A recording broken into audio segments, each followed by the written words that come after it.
Bem-vindos todos. Eu vou dar um bônus aqui em cima desse último piruláster, né, para dar um certo detalhe a mais na questão de orientação dos elementos. Vou começar aqui com um esboço que foi feito com essa ferramenta aqui, né? Você vai usando o estilo da tartaruga, né? Dá o primeiro ponto, caminha, pode ser absoluto ou relativo, né? Aí manda dar uma curva, vai descendo, subindo, descendo, subindo. Então, isso feito, eu gerei depois, do mesmo jeito de antes, né? Esses pontos de corte aqui, que vão servir de referência. Gerei uma partição. E essa partição eu extrudei. Eu fiz uma extrusão dela ao longo do eixo Z por apenas comprimento 1. Acabou. Aí ficou essa figura aqui no final, já com as faces curvas divididas em metades.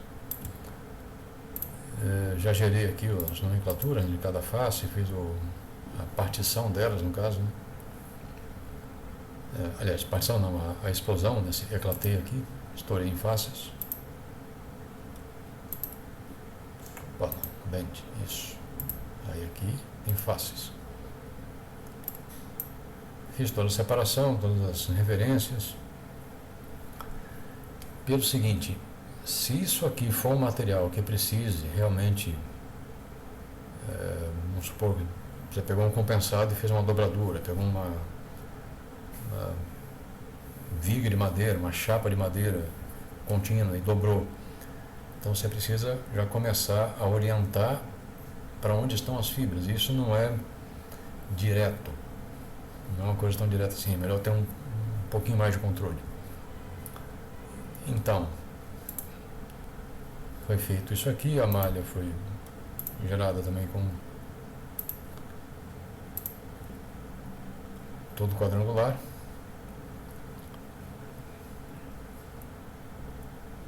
Deixa eu ver aqui, editar. Tá, quadrangle mapping. E acho que botei 15 divisões aqui em cada linha. Aqui não precisou ter muita individualização de malha, muito controle não, porque é uma coisa mais simples. E vamos aqui pro raster, ver como definir essa coisa, né? Leitura de malha, definição de modelo, isso aqui não tem problema. É aqui que a coisa começa a ficar mais delicada.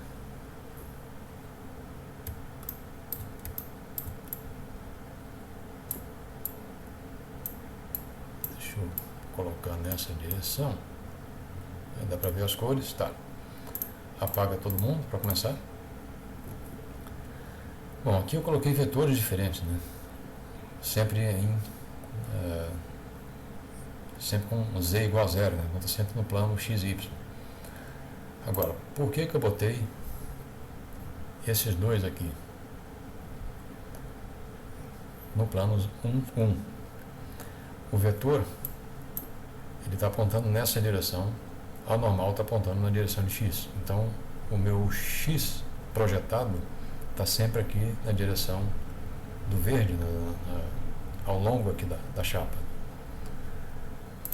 Quando eu coloco esses dois, eu estou apontando 1 e menos 1, então o vetor está apontando para cá, para baixo. Então, minha fibra está descendo nessas duas faces. Quando eu olho para essas três pedaços aqui, eu já estou colocando 1, 1 de novo. Por que eu estou colocando só nessas metades?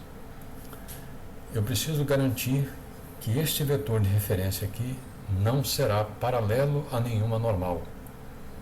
Eu poderia até ter colocado aqui na meia cana inteira um só vetor na direção x, só que aí nos elementos aqui do extremo ele ficaria quase paralelo ao normal, né? Então teria alguns probleminhas, pode ser que apareçam problemas na hora de definir qual é o vetor x desses elementos aqui.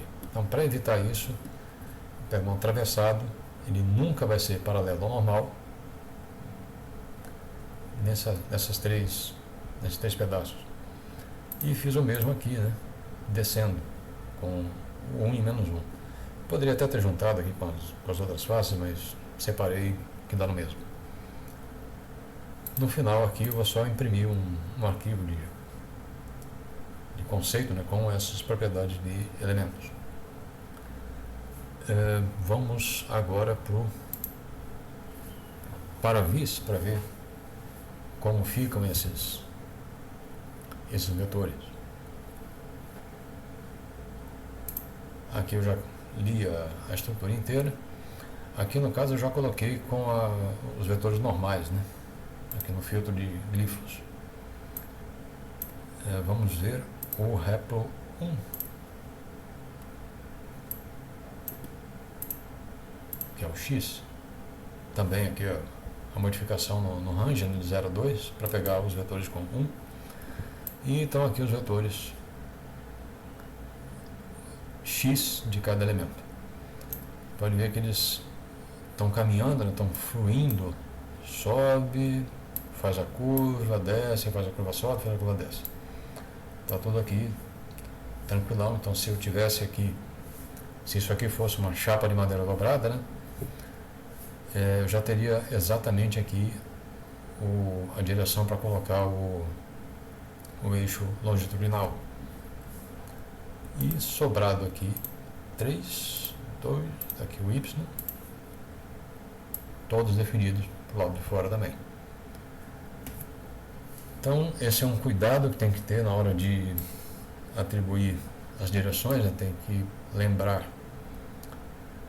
que o seu vetor de referência não pode ser ortogonal, não pode ser paralelo a normal em nenhum trecho, né, de atribuição. E se for necessário fazer essa separação já no tratamento da geometria, tá certo? Então esse é o bônus desse Pyrolasser. Eu espero que todos tenham gostado e aguardo vocês no próximo episódio. Obrigado e até lá.